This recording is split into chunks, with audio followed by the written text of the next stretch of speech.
Boa tarde, pessoal. Professor André, disciplina de língua portuguesa. E vamos continuar com o nosso conteúdo com o que vimos estudando, que era o verbo. E a gente viu que existem os modos do verbo, certo? Modo indicativo, subjuntivo e indicativo. E hoje nós vamos continuar com o modo imperativo. Vamos ver um pouco mais sobre o modo imperativo e a concordância verbal.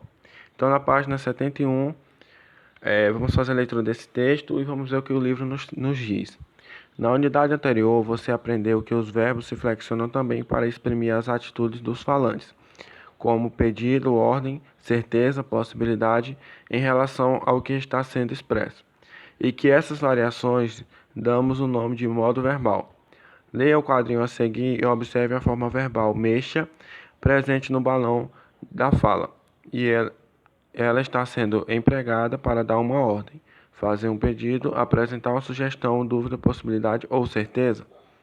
É uma pergunta. Agora vamos ver aqui qual seria a forma desse mexa aqui. Ó, não se mexa, viu? É um fantasminha falando pra caveira ali. Até um tom de piada, né? Porque ela não vai se mexer porque é apenas uma caveira. Aí ele fala, não se mexa, viu?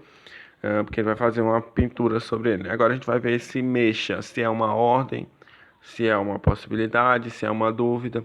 Porque tudo isso tem a ver com esse modo imperativo aqui. Qual a forma verbal expressa ordem, pedido, conselho, instrução, alerta, etc. Ela está no modo imperativo. Quando a forma verbal expressar tudo isso, está no modo imperativo, tá? Então, assim, o modo imperativo, ele não indica só ordem, ele indica qualquer tipo de pedido, certo? Qualquer pedido, seja um pedido, seja de certa forma algo mais voltado para uma ordem ou mais voltado apenas para uma sugestão ou alguma dúvida, tudo isso vai estar dentro do modo imperativo. Para sair, pressione o botão vermelho. Então, quando a expressão diz assim, ó, para sair, pressione o botão vermelho, é uma instrução, modo imperativo também. Misture todos os ingredientes, instrução. Me passe o café, por favor, é um pedido, certo? Mas tudo isso está dentro do modo imperativo. Não fume, proibição. Aqui é uma ordem, né? Não fume. Saia imediatamente. No caso do não fume é uma proibição, só que no caso a gente pode até ver como uma ordem, certo? É como se você não pudesse fumar, porque se você fumasse, você está infringindo alguma coisa. Mas seria uma proibição. Saia imediatamente, indica uma ordem, né? Veja que ele está ordenando que alguém saia imediatamente. A palavra imediatamente já dá a ideia de algo imediato, que tem que ser agora. Então, geralmente, quando ela vem numa frase, ela sempre vai indicar a ordem mesmo. Tome cuidado com o cachorro. Alerta. Existem dois tipos de imperativo: afirmativo e negativo. Vamos estudá-los a seguir. Imperativo afirmativo. O imperativo afirmativo é formado do presente do indicativo apenas na segunda pessoa do singular, o tu, né? E na segunda pessoa do plural, vós. Então esse imperativo afirmativo, ele é formado somente pelo presente do indicativo e ele só vai estar na situação onde esteja a segunda pessoa do singular, que a gente viu, né, que é o tu, e a segunda pessoa do plural, que é o vós.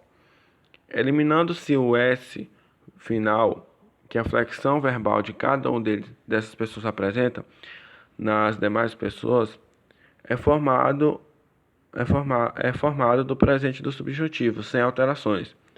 Para exemplificar essas derivações, observem a seguir o imperativo afirmativo do verbo cantar, com a atenção especial das setas indicativas.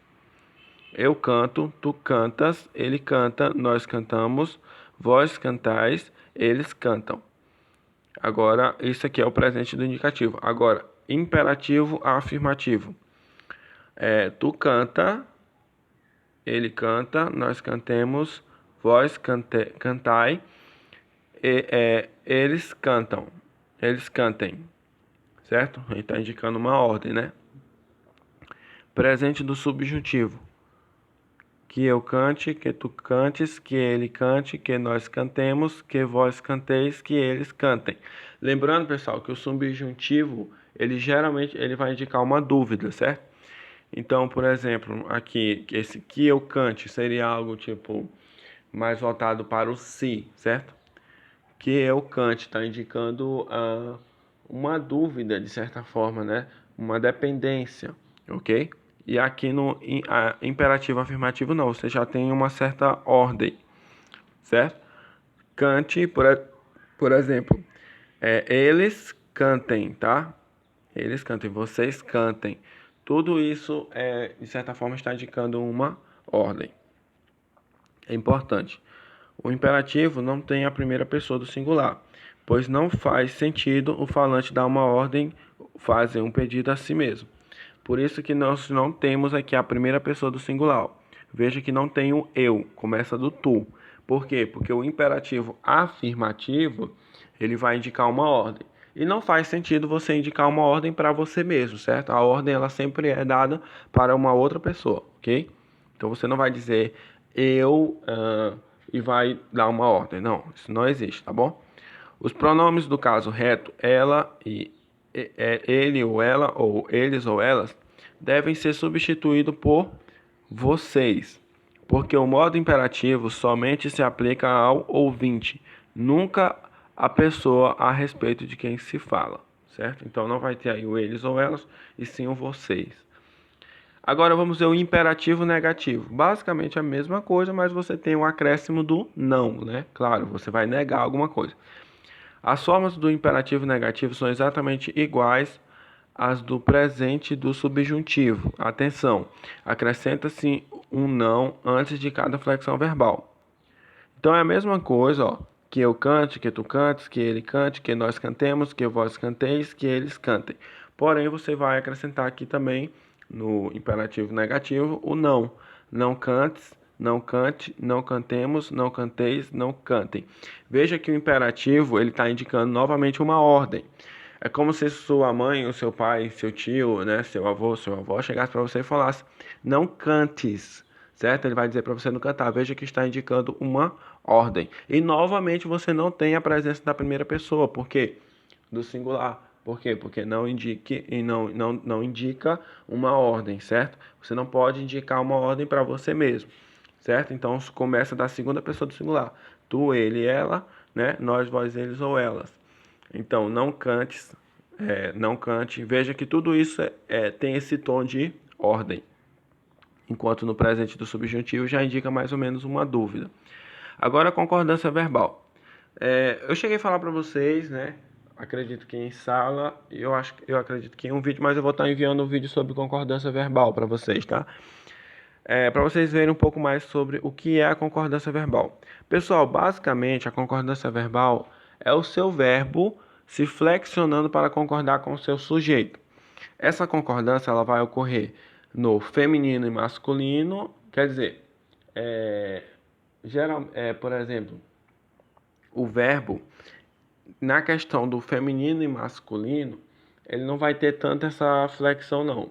A mudança mesmo do verbo é na questão do singular e do plural, certo? Por exemplo, eu canto. Veja que o verbo cantar se flexiona para que ele fique no singular, para concordar com o meu sujeito que está no singular. Ó, eu canto. Então, cantar passa a ser canto. Agora, nós cantamos. Então veja que o cantar se transformou em cantamos para concordar com o nós. Eu não posso dizer nem eu cantamos e nem nós canto, certo? Fica errado. Então isso que é a concordância verbal, é o seu verbo concordando com o seu sujeito.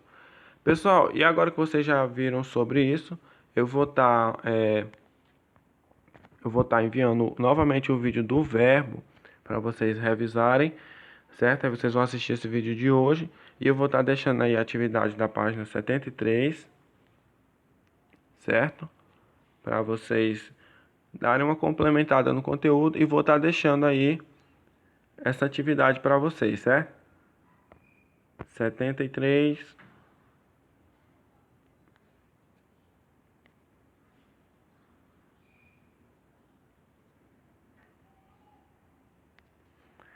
Você vocês vão ficar com essa atividade da página 73.